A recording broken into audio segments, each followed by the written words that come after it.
Compras TV, tu inversión está garantizada.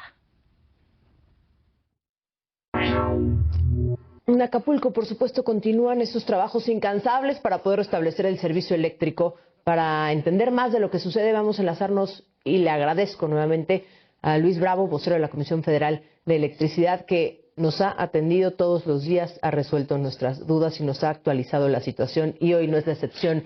Luis, gracias, un gusto saludarte, buenas tardes. Al contrario, Ana Lucía, gracias a ustedes por mantener el interés de informar a la población y como siempre estamos a tus órdenes. Muchísimas gracias. Bueno, lo hemos estado diciendo desde que pasó Otis, dejó afectaciones muy severas. Hemos visto estas torres, estos cables que se encuentran totalmente caídos. Ustedes también nos han reportado, tú, que se ha estado trabajando a marchas forzadas para intentar restablecerlo, y sabemos que muchos servicios vitales, como es el agua, por ejemplo, bueno, la luz, sobra decirlo, pero también el agua, que depende de la energía eléctrica, se necesita, y es algo que necesitan todos. ¿Cómo van los trabajos de reparación? ¿Qué se han encontrado en estas labores?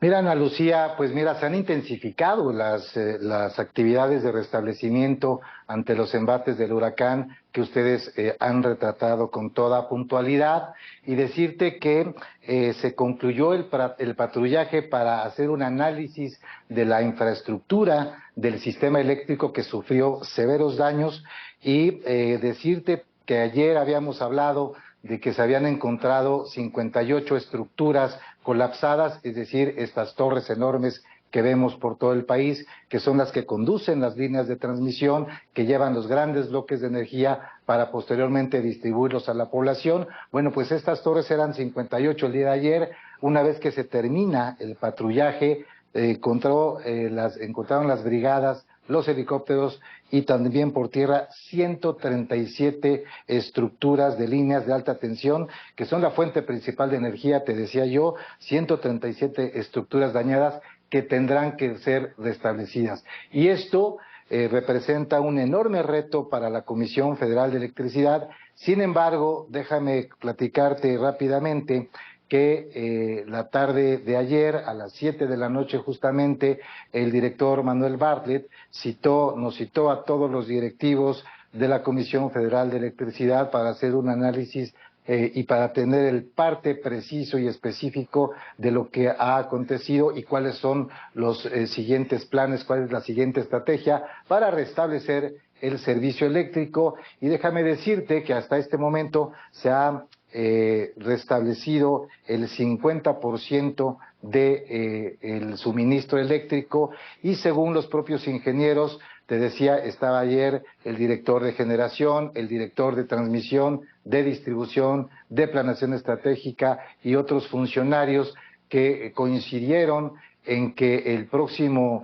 30 de octubre, es decir, el próximo lunes, es muy probable, altamente probable, que la Comisión Federal de Electricidad haya restablecido al 100% el suministro de energía eléctrica, pese a estos datos que son contundentes, pese a los graves daños que sufrió el sistema eléctrico de la CFE en esa zona del estado de Guerrero. Bueno, pues como lo habíamos comentado, son tiempos récord, que si esto sucediera en otro país como Estados Unidos o algún país de Europa, se tardarían semanas por lo menos, y si no es que meses. Ya lo vimos en el vórtice polar de años pasados, donde Texas se tardó muchísimo tiempo en reparar lo que en unos cuantos días la Comisión Federal de Electricidad logró reponer. Así que yo creo que son buenas noticias dentro de lo grave del asunto, dentro de la tragedia. Decirle a la población de Guerrero que cuentan con la Comisión Federal de Electricidad, con estos héroes y heroínas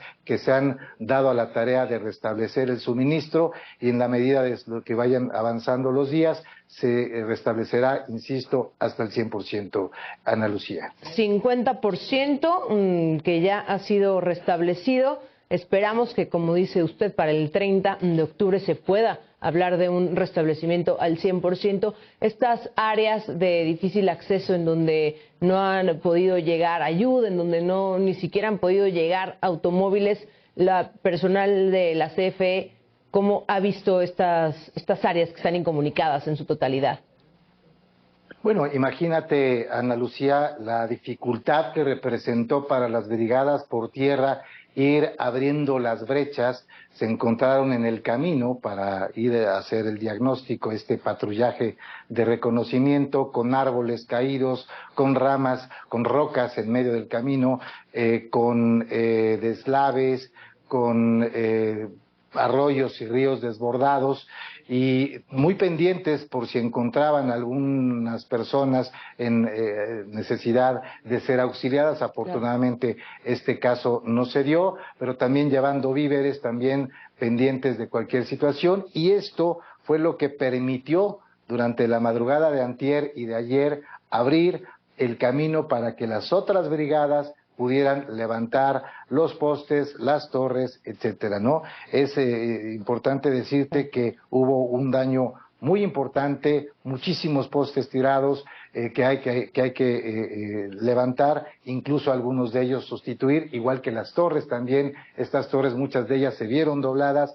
Hay un efecto dominó en el momento que una torre jala, se mueve, los otros cables van jalando a las demás torres y se vuelve un efecto dominó, pero esto, insisto, ya está en manos de la Comisión Federal de Electricidad, controlado. Se tiene el suficiente suministro, tanto de materiales técnicos como humanos, para poder hacer frente y cumplir con esta previsión de que el 30 de este mes, es decir, lunes o martes, se haya restablecido por completo el suministro allá en Guerrero, Ana Lucía. Pues esperamos, por supuesto, que así sea. Nosotros seguiremos comunicándonos con usted para que nos vaya actualizando, y esperamos que el 30 podamos tener estas buenas noticias de que ya hay luz eléctrica restablecida en toda esta parte de Guerrero, de Acapulco. Luis Bravo, muchísimas gracias nuevamente por atendernos y regalarnos estos minutos para Foro, para N+. Gracias. Al contrario, Ana Lucía, sigo a las órdenes. Muchas gracias. El reporte de CFE. Hacemos una pausa, no se vayan. Hay más.